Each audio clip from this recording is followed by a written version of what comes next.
आज का वीडियो एक ऐसे दिव्यांग राजा के बारे में है कि जिसके राज्य में कोई भी परेशानी या समस्या नहीं थी।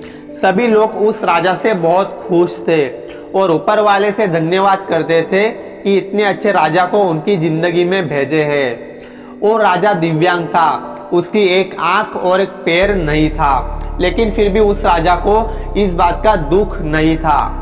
एक दिन राजा अपने महल के गलियारों में घूमते हुए अपने पूर्वजों की लगी तस्वीरों को देख रहा था और सोच रहा था कि मेरे पिताजी इतने शूरवीर थे, उनके पिताजी इतने शूरवीर थे, हमें इतने शूरवीर खानदान में जन्म लेने का मौका मिला है, यह ऊपर वाले का धन्यवाद है। राजा ने सभी चित्र को देखते हुए आखिरी चित्र तक पहुंचा और उस खाली जगह को देखा तो वह चिंता में पड़ गया, क्योंकि उसे मालूम था कि अब यहाँ जो तस्वीर लगेगी वो उसी की लगेगी।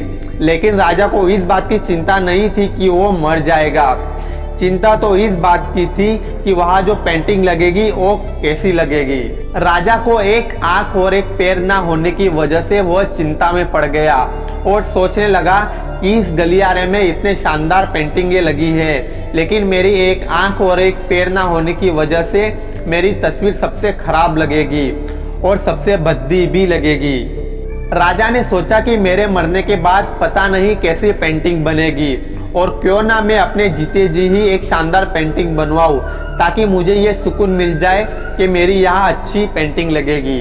अब उस राज्य में ऐलान करवा दिया गया कि सभी पेंटर्स को बुलवाया जाए और कहा गया कि जो भी पेंटर राजा की शानदार पेंटिंग बनाएगा उसे शानदार इनाम मिलेगा। अब सभी पेंटर राज्य में आए और उन पेंटर को पता था कि अगर शानदार पेंटिंग बनेगा तो शानदार इनाम भी मिलेगा।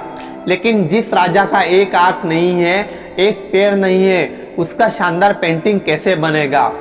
पेंटर सोच रहे थे कि इनाम का तो पता नहीं, लेकिन अगर शानदार पेंटिंग नहीं बनी और राजा गुस्सा हो गए तो सजा अवश्य ही मिलेगी। इसलिए बड़े बड़े चित्रकार भी आगे नहीं आए। तभी उसमें से एक लड़का बोला, राजा साहब, मैं आपकी पेंटिंग बनाना चाहता हूँ, मुझे 24 घंटे का वक्त दीजिए। अब सभी बड़े बड़े पेंटर हैरान हो गए, ये लड़का क्या पेंटिंग बनाएगा, और अगर राजा को पेंटिंग पसंद नहीं आई तो इसे सजा जरूर मिलेगी। राजा बोला, ठीक है, आप बना करके लाइए। अगले दिन वह लड़का तस्वीर बनाकर लाने वाला था और दरबार भी पूरी तरह से भर चुका था। लोग दूर दूर से ये देखने के लिए आए थे कि वह लड़का कैसा पेंटिंग बनाकर लाएगा। अब लड़का जब उस राजा की पेंटिंग बनाकर लाया तो लोग आश्चर्यचकित रह गए। सब लोग जोर जोर से तालियां बजाने लगे, सीटी बजाने लगे, और जब राजा ने उस पेंटिंग को देखा तो वो भी बहुत खुश हो गया और बोला कि वाह, इससे अच्छी पेंटिंग तो इस पूरे गलियारे में नहीं है। राजा ने उस लड़की को बहुत सारा इनाम भी दिया। अब आप सोच रहे होंगे कि उस राजा की क्या पेंटिंग बनी होगी जिसकी एक आंख नहीं है और एक पैर भी नहीं है, कैसा पेंटिंग बना होगा।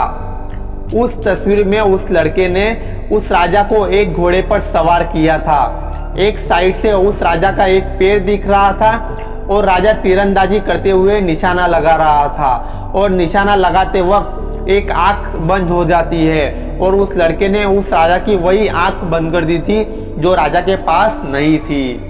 इस तरह से उस लड़के ने राजा को निशाना लगाते हुए घोड़े के ऊपर सवार दिखाया, जिससे एक आंख बंद और एक पैर दिखाया, और इतना शानदार पेंटिंग बनाया था कि वह अब तक की सबसे सर्वश्रेष्ठ पेंटिंग थी। उस लड़के के सामने चुनौती भी थी, संकट भी था, लेकिन उसने सकारात्मकता का साथ नहीं छोड़ा। जिंदगी में आप जिस भी मुकाम पर हो, जिस भी संकट में फंस जाए, जिस भी स्थिति में हो, अगर आपने सकारात्मकता का साथ कभी नहीं छोड़ा तो यकीन मानिए कि आप उस संकट से बाहर निकल आएंगे। जिंदगी में उम्मीद का साथ कभी मत छोड़िए, क्योंकि जिसने उम्मीद का साथ छोड़ दिया तो फिर जिंदगी ने भी उसका साथ छोड़ दिया। हर पल सकारात्मक रहिए, खुश रहिए, ऊपर वाले के आशीर्वाद के साथ और अपनों के प्यार के साथ, अपनी अच्छी और सच्ची मेहनत के साथ कर दिखाओ कुछ ऐसा कि दुनिया करना चाहे आपके जैसा।